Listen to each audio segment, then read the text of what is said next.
What it was, unpredictable public service commission. And I think now it's high time that we have to change the strategy. Firstly, okay, that's good. And IFS, oh, that's nice. That's very interesting, like having first preference as IFS, it's very rare. I'll tell you a funny story. After clearing my exam, oh, पता ही है कैसे चलता है काम वहाँ पे. And I told him that I need to open a government salary account. And they asked me. Chanakya हायर्स अकॅडमीच्या पुणे सेंटरवर तुम्हा सगळ्यांचं स्वागत. मी अमित पेठेकर. गेल्या 13 वर्षापासून चाणक्य हायर्स अकॅडमी पुणे हे सांभाळत आहे. आज आमच्याकडे खास इव्हेंट आहे आणि याचं कारण हे आहे की आपण असं म्हणतो ना की आपल्या घरातील व्यक्ती जेव्हा खूप वर्षानंतर मायदेशी परत येतो तेव्हा आता जेवढा आनंद होतो तेवढाच आनंद कदाचित आम्हाला होत असेल, त्याहीपेक्षा जास्त. कारण आमचा हा विद्यार्थी प्रसाद शिंदे ज्यांनी UPSCची जी सगळ्यात टफ एक्झाम मानली जाते भारतातली ती क्लिअर करून IFS इंडियन फॉरेन सर्व्हिसेसमध्ये आपलं स्थान मिळवलं आणि सध्या मेक्सिकोमध्ये कार्यरत आहे. आत्ता बोलत असताना त्याच्याशी याच गोष्टी बोलल्या चालल्या होत्या की कशा पद्धतीने काम आहे, कशा पद्धतीने गोष्टी आहेत. मेक्सिकोचं वातावरण, मेक्सिकोमध्ये किती वेगळ्या गोष्टी आहेत आणि आपला व्यक्ती जेव्हा एवढ्या लांब देशामध्ये आपल्या देशाला रिप्रेझेंट करतो तेव्हा त्यामागची त्याची भूमिका, त्याचे विचार, त्याचं डिसिजन मेकिंग, त्याचं पॉलिसी मेकिंग हे फार आणि फार वेगळं असतं. तर या सगळ्यामागेच हे सगळं आणि सगळं आमच्या आत्ता प्रिपरेशन करणाऱ्या मुलांपर्यंत सहज पोचावं म्हणून हा सगळा खडाडो. फक्त काही दिवसांकरता प्रसाद इथे आलेला आहे पुण्यामध्ये आणि तेवढ्या दिवसांमध्ये सुद्धा म्हणजे त्याच्याशी कोऑर्डिनेट करून ही वॉज सो ग्रेटफुल की त्यांनी आम्हाला वेळ दिली आणि सांगितलं की येस, चाणक्यसाठी मी कायम आणि कायम येण्याकरता तयार आहे. So that shows his greatness की how wonderfully he is managing his time. आत्ता थोड्या वेळापूर्वीच तो म्युन्सिपल कमिशनर व्हिडिओ आला, पुढे दिल्लीला जाणार आहे, पुढे त्याच्या मीटिंग्स आहेत. पण या सगळ्या याच्यामध्ये आपल्या मुलांना गाईड करण्याकरता he has came. So thank you so much Prasad for your greatness. आणि त्याची जी जर्नी आहे तर आता तो विद्यार्थ्यांबरोबर शेअर करेलच. पण त्याचबरोबर मला असं वाटतं की या एक्झाम थ्रू आपण जेव्हा ही एक्झाम क्रॅक करून या सर्व्हिसेसमध्ये येतो तर त्यामागची आपली जी तळमळ असते ही का असते, कशासाठी असते आणि आपण कशा पद्धतीने या सगळ्या एक्झामला सामोरं झालं पाहिजे, त्याला ज्या टॅक्टिक्स आहेत त्याच्या टेक्निक्स आहेत या किती महत्त्वाच्या असतात. आणि त्याचबरोबर मला असं वाटतं की एक्झाम पार केल्यावरती, एक्झाम पूर्ण केल्यावरती आपल्याला जो कॅनव्हास मिळतो, ज्या कॅनव्हासमध्ये आपलं डिसिजन मेकिंग होत असतं तर ते किती महत्त्वाचं ठरतं. कारण युनियन पब्लिक सर्व्हिस कमिशनमध्ये पब्लिक सर्व्हिस जेव्हा आपण म्हणतो लोकसेवा, तर तेव्हा ही सगळ्यात महत्त्वाची लोकांची सेवा आहे. ग्रासरूटवरती जाऊन, ग्राउंड लेवलवरती जाऊन आपल्याला हे कामं करावं लागतात. And there are so many things की आपण लोकांना वेगळ्या पद्धतीने प्रेरित करू शकतो, मोटिवेट करू शकतो, इन्स्पायर करू शकतो.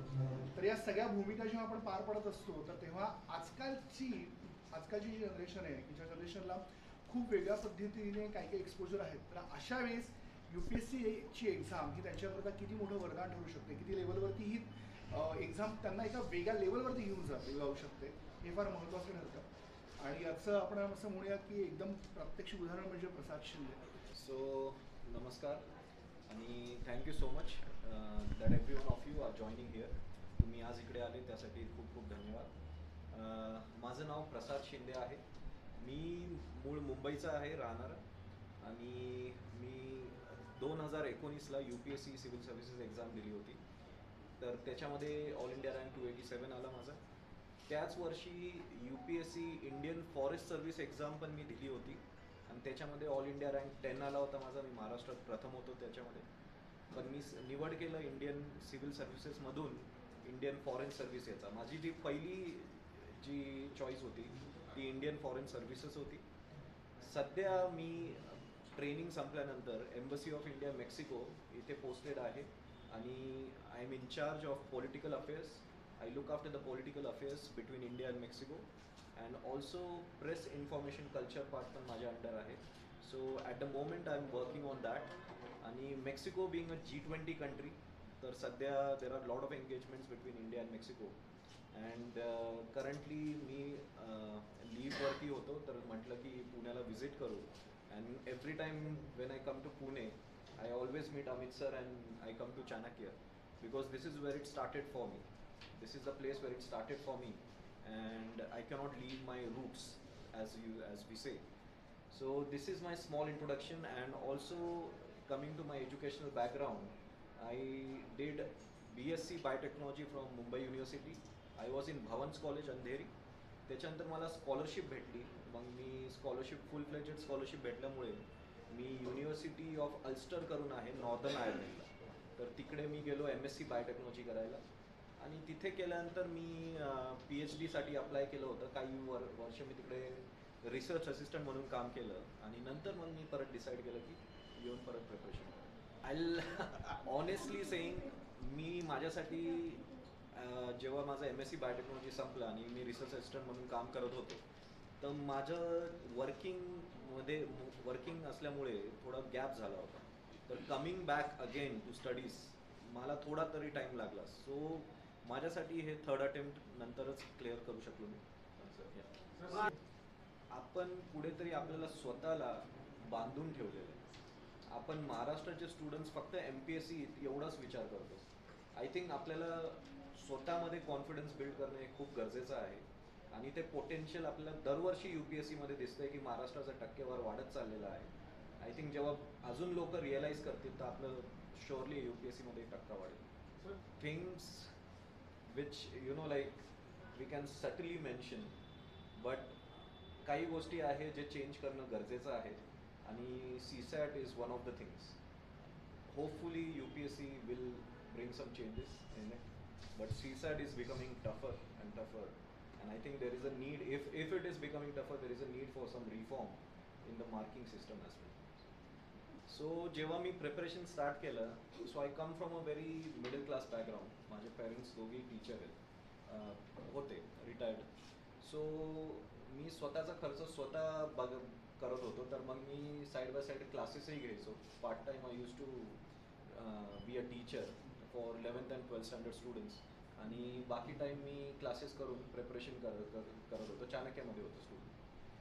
तर स्टार्टिंगला आय फाउंड की पार्ट टाईम जॉब करून इट्स बिट डिफिकल्ट की म्हणजे अभ्यासाकडे फोकस पण करणं आणि वगैरे. देन मी स्लोली शिफ्टेड फुल टाईम स्टडीजकडे, UPSC प्रिपरेशनकडे. आणि मी दिवसातून ॲटलिस्ट 12 hours स्टडी करायचो. 12 hours स्टडी केल्यानंतर आय फाउंड की 1 year I gave full time याच्यामध्ये, आणि then I could clear the exam. But स्टार्टिंगला I use to do part time work and study. So Chanakya, आता जेव्हा मी आयर्लंडवरून परत आलो मास्टर्स करून, so Chanakya was the institution which built my base again. कारण की मला टू बी ऑनेस्ट, मी मुंबईचं असल्यामुळे मुंबईला तिकडे UPSCचं काही असं हे नव्हतं की क्रेज नव्हतं की काहीच माहीत नव्हतं, माहिती नव्हती, काहीच नाही. मला लिटरली हे सुद्धा माहीत नव्हतं की सर्व्हिसेस कोणते असतात याच्यावर, किंवा रँक कितवा लागतो की सर्व्हिसेस कोणती भेटायला. तर सगळं बिल्डअप करण्यामध्ये मला चाणक्याने खूप हेल्प केली स्टार्टिंगला. जे बेस म्हणतात, I think my base was build with Chanakya I सगळं. बी व्हेरी ऑनेस्ट, मला IAS कधीच नाही व्हायचं होतं. टू बी ऑनेस्ट, मला नेहमी इंडियन फॉरेन सर्व्हिसच माझं हे फर्स्ट प्रायोरिटी होती. मला बरेच रिलेटिव्हसुद्धा आणि आय थिंक सरसुद्धा स्टार्टिंगला जेव्हा मी सिलेक्शन करत होतो, माझे जे सर्व्हिसेसमध्ये ऑप्शन भरायचे असतात, त्याच्यामध्ये I think everyone told me की why are you taking IFS. तर मी जेव्हा UPSCबद्दल माहिती काढली, आय हॅड दिस थिंग की मला जे फॉरेन सर्व्हिस आहे, it attracted me a lot. There is a lot we can do at the international stage between India and that other country. त्याच्यामुळे I thought की वाय लिमिट अवर सेल्फ इकडे राहून, why not go abroad and make our image more stronger. So I wanted to work on that international stage for my country, and Indian Foreign Service was always my first preference. Tell you one incident, I think this was the crushing moment for me. 2019 was the year when my father was diagnosed with prostate cancer, and he was totally bedridden. And तेव्हा I was in SISC Mumbai at that time, आणि मी तिकडे स्वतःचं preparation करत होतो वगैरे. आणि my mother was the only one who was taking care of my father. He was bedridden and he could do nothing. तर I still remember की doctor had given up. He said की he just has 1 or 2 months left. But when I came and met him, माझी तेव्हा men's होती, नेमकी UPSCची men's होती. आणि मी कसं एक्झाम दिली, पण मी घरी नाही जाऊ शकलो त्यांना भेटायला, कारण की I didn't want to see him in that condition. But जशी एक्झाम संपली on the last day I went and saw my father and I told him की you just hold on for 6 more months. मी यावेळेस पक्का clear करेन. तर well unfortunately he passed away in 1 week. सो मी तेव्हा ट्रेनमध्ये होतो. I was going to Delhi to give my Indian forest service men's at that time. आणि मला मध्येच न्यूज आली की असं झालेलं आहे. तर मग मी जयपूरला उतरून परत आलो होतो. पण I think that moment when I realise की I could not fulfil his dream when he was alive, that made me very broken, but at the same time जो कॉन्फिडन्स बिल्डअप झाला त्याच्यानंतर, that made me work extra hard. आणि त्याच वर्षी मी दोन्ही exam crack केले. The Indian forest service exam जी UPSCची आहे, ऑल इंडिया रँक 10 आणि महाराष्ट्र टॉपर, आणि UPSC सिव्हिल सर्व्हिसेस एक्झामसुद्धा त्याच वर्षी क्लिअर केली. आज मी माझी आधी स्ट्रॅटेजी सांगतो. माझं असं होतं की जो अटेम्प्ट मी देत होतो 2019ला, तो मी डिसाईड केलं होतं. माझे भलेही अजून अटेम्प्ट बाकी आहे, पण तो मी शेवटचा ठेवणार आहे आणि मी प्लॅन बीकडे बघणार आहे. तर लकीली माझं त्या वर्षी झालं. पण माझं हेच म्हणणं आहे की everyone should not waste their years which are like very important years of their youth in UPSC preparation itself. You give like some attempts, 2-3 attempts starting मध्ये द्या, बघा होतंय का. जर नाही होते तर you look for a plan B, but do not give up on your dreams. तुम्ही प्लॅन बी पण तुम्ही करता तुम्ही एक्झाम देऊ शकतात side by side. So you can do both the things together. It's not necessary that you leave completely one thing आणि त्याच्यावरतीच focus करा. So this is my suggestion, my personal suggestion, that like एकदा द्यायचं असेल तर फुल फ्लेज attempt द्या, 2-3 attempt द्या फुल फ्लेज, त्याच्यानंतर but you start looking for a plan. I think sir हसतात त्याच्यावरतीच तुम्हाला आन्सर भेटेल की मी बऱ्याचदा तरी सर फ्रेंड्सबरोबर बाहेर जायचो, फिरायचो वगैरे. It's not necessary to be honest की सोशल मीडिया बंद करा, तुम्ही बाकी काहीच करू नका, दिवसभर अभ्यास करा, असं काहीच नाही आहे. आपल्या माइंडची पण एक कपॅसिटी असते, ते माइंडला पण एक रिफ्रेशमेंटची गरज असते. तुम्ही कंटिन्युअसली त्या माइंडला स्ट्रेस कराल, मग ते नवीन नॉलेज नाही घेणार, ते थिंक नाही करू शकणार. तर आय बिलीव्ह की मी काय करायचो की सॅटर्डेला हाफ डे किंवा संडेला हाफ डे असा फ्री ठेवायचो, आणि त्या टाईमामध्ये it use to be me time, nothing else. So एक खूप असं लोकांना वाटतं की आपण जे सर्व्हिसेस सिलेक्ट करतो स्पेसिफिकली इंटरव्ह्यूमध्ये त्याच्यावरतीच प्रश्न विचारतात, तर असं नाही आहे. माझा जो पॅनल होता तो सगळ्यांनी एक वेगवेगळे टॉपिक्स पकडले होते.